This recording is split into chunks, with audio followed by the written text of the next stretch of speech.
hermanos, pasada la Domínica del Buen Pastor, que fue hace 8 días, Domínica en la que escuchamos ese pasaje tan hermoso de Cristo Buen Pastor, que conoce a sus ovejas y ellas lo siguen porque escuchan la voz del pastor. Continúa ahora en esta quinta Domínica de Pascua nuestro camino pascual y ya nos perfilamos hacia el final de esta cincuentena pascual. Nos perfilamos ya a la celebración de la ascensión gloriosa de Jesús a los cielos y de la venida de su Espíritu Santo. En esta quinta Domínica de Pascua escuchamos como primera lectura nuevamente al autor del libro de los Hechos de los Apóstoles, que nos narra que los discípulos de Jesús aumentaban en número día con día. Cada día era mayor el número de los que abrazaban la fe. Y la comunidad de los discípulos de Jesús seguía creciendo. Por ello fue necesaria una reorganización eclesial entre los primeros cristianos. El libro de los Hechos de los Apóstoles nos está narrando en estos días de la Pascua cómo fue la vida de la naciente iglesia de Jesús, la armonía, la paz en la que vivían, pero también las dificultades. Hoy ya escuchamos algo de eso.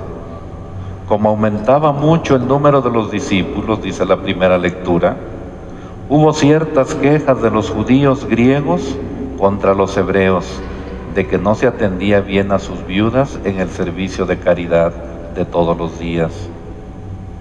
Por eso los 12 convocaron a la multitud de los discípulos y les dijeron: no es justo que dejando el ministerio de la palabra de Dios, nosotros nos dediquemos a las mesas, a la parte material.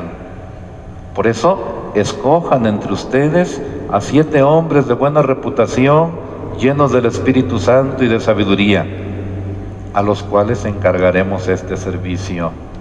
Nosotros, los apóstoles, nos dedicaremos a la oración y al servicio de la palabra.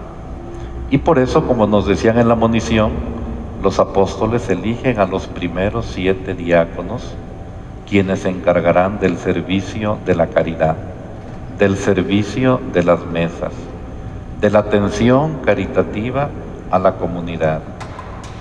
Todos estuvieron de acuerdo, continúa la primera lectura. Todos estuvieron de acuerdo y eligieron a Esteban, hombre lleno de fe y del Espíritu Santo, a Felipe, a Prócoro, a Nicanor, a Timón, a Pármenas y a Nicolás, los 7 primeros diáconos puestos al servicio de la comunidad, pero en el orden de la caridad. Se los presentaron a los apóstoles y estos, después de haber orado, les impusieron las manos. Mientras tanto, la palabra de Dios iba cada vez más cundiendo, y en Jerusalén se multiplicaba grandemente el número de los discípulos. Incluso un grupo numeroso de sacerdotes de la antigua alianza había aceptado la fe.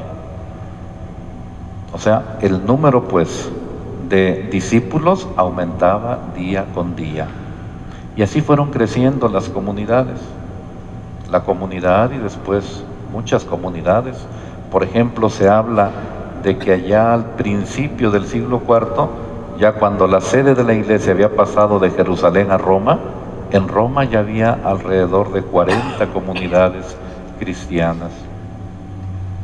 No solo una, 40, divididas en pequeñas comunidades o en grandes comunidades. En la segunda lectura, también el apóstol San Pedro, porque es la primera carta del apóstol San Pedro, nos presenta a Cristo como piedra angular, piedra en la que convergen las fuerzas y la estabilidad de la iglesia, piedra que es fundamento y vida de la comunidad. Dice el apóstol: acérquense al Señor Jesús, la piedra viva, rechazada por los hombres, pero escogida y preciosa a los ojos de Dios. Y ustedes también son piedras vivas que van entrando en la edificación del templo espiritual. Esta idea del apóstol es muy hermosa. Nosotros, como bautizados, somos piedras vivas que vamos construyendo la iglesia. Y cuando le fallamos a Dios, cuando pecamos, pues en ese momento no somos piedras buenas para la construcción. Cuando nos reconciliamos con Dios, cuando nos reconciliamos con la iglesia y nos acercamos al sacramento de la reconciliación y después de declarar nuestras faltas recibimos la absolución, nuevamente pasamos a ser piedras vivas que vamos construyendo la iglesia. Esa es la idea del apóstol San Pablo que nos presenta en la segunda lectura. Pero esa edificación es un templo espiritual para formar un sacerdocio santo, destinado a ofrecer sacrificios espirituales agradables a Dios por medio de Jesucristo. Dichosos pues ustedes los que han creído, dice el apóstol Pedro. En cambio, para aquellos que se negaron a creer, vale lo que dice la Escritura: la piedra que rechazaron los constructores ha llegado a ser la piedra angular, y también tropiezo y roca de escándalo, porque tropiezan en ella los que no creen en la palabra. Y en esto se cumple un designio de Dios. Ustedes, por el contrario, son piedras vivas, son estirpe elegida, son sacerdocio real, nación consagrada a Dios y pueblo de su propiedad. Por lo tanto, proclamen las maravillas de Dios, de aquel que los llamó de las tinieblas a su luz admirable. Es una hermosa reflexión del apóstol Pedro, de cómo nosotros, los que formamos la iglesia, porque quienes formamos la iglesia somos nosotros, los bautizados, somos piedras vivas que vamos construyendo el templo, pero un templo espiritual. El templo material son estas piedras, ¿verdad? El templo espiritual lo formamos nosotros y nosotros somos esas piedras vivas. Y el Evangelio que escuchamos como tercera lectura. En el Evangelio de hoy, Jesús afirma que hemos de estar con Él en la eternidad.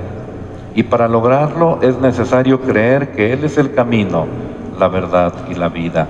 Decía que a partir de esta quinta dominica de Pascua ya nos vamos perfilando para celebrar la ascensión gloriosa de Jesús a los cielos y la venida de su Espíritu Santo.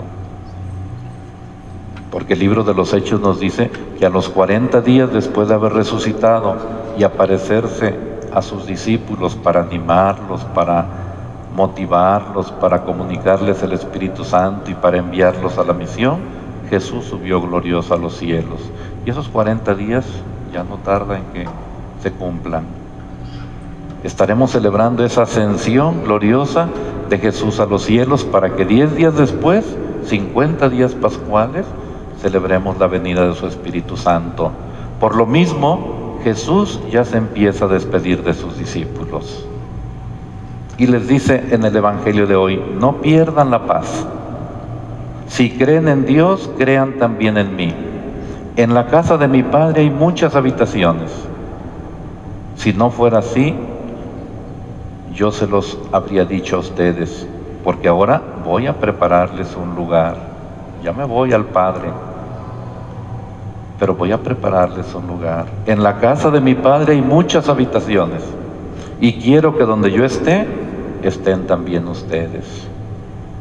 Cuando me haya ido y les haya preparado un lugar, volveré y los llevaré conmigo, para que donde yo esté, estén también ustedes. Y ya saben el camino para llegar al lugar a donde voy. Y Tomás le pregunta: Señor, ¿cómo podemos saber el camino? Y le responde Jesús: yo soy el camino, la verdad y la vida. Nadie va al Padre si no es por mí. Si ustedes me conocen a mí, conocen también a mi Padre. Y ya desde ahora lo conocen y lo han visto. Porque Jesús nos manifiesta al Padre. Porque Jesús nos revela al Padre. A Dios nadie lo ha visto jamás. Lo conocemos por medio de su Hijo. Y a su Hijo sí lo conocemos, a Jesucristo sí lo conocemos. Sus paisanos lo conocieron hace más de 20 siglos. Y ahora nosotros lo conocemos por su doctrina, por su evangelio, por sus sacramentos, por su iglesia.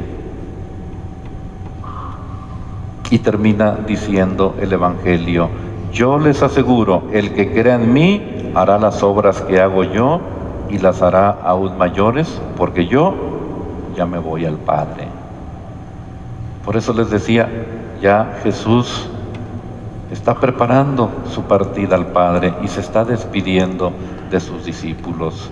Me voy al Padre porque salí del Padre y tengo que regresar a la casa del Padre. Me voy al Padre porque voy a prepararles un lugar. Quiero que donde yo esté, estén también ustedes. Y me voy al Padre para enviarles al Espíritu Santo de verdad.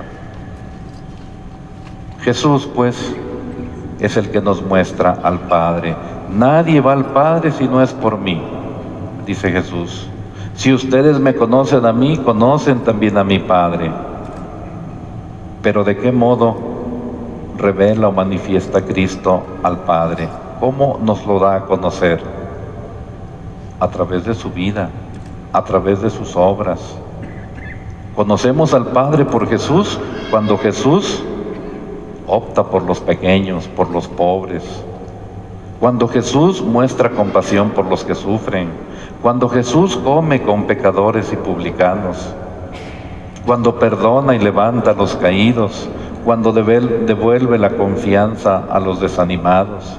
Cuando muestra su misericordia ante toda miseria humana. Cuando escucha y acoge a los marginados. Jesús nos muestra al Padre cuando da de comer a los hambrientos, cuando cura a los enfermos, cuando se muestra tierno con los niños, cuando respeta y reivindica a las mujeres. Jesús nos muestra al Padre cuando ocupa el lugar del que sirve, cuando llora por la muerte de su amigo Lázaro, cuando entrega su vida por la salvación de todos. Sobre todo esto último, Jesús nos muestra al Padre cuando Él, obediente a su Padre, es obediente hasta la cruz y muere por nosotros en la cruz. Yo les aseguro, el que crea en mí hará las obras que hago yo y las hará aún mayores, dice Jesús. Así como es Jesús, así es el Padre. Y así también estamos llamados a ser nosotros. Por eso oremos, queridos hermanos, para que en nuestras obras no dejemos de manifestar la ternura y el amor de Dios. De esa manera, pues, Jesús nos muestra a Dios su Padre. Y por eso conocemos a Dios, porque Él nos lo revela. Pues esa es la enseñanza que hoy nos da la palabra de Dios, queridos hermanos, en este quinto domingo de Pascua. Y seguiremos escuchando estas palabras de despedida de Jesús de sus discípulos, porque Él ya se va al Padre, pero no nos deja solos, nos envía a su Espíritu Santo. Pues con esos sentimientos vamos a continuar participando en nuestra Santa Misa Dominical.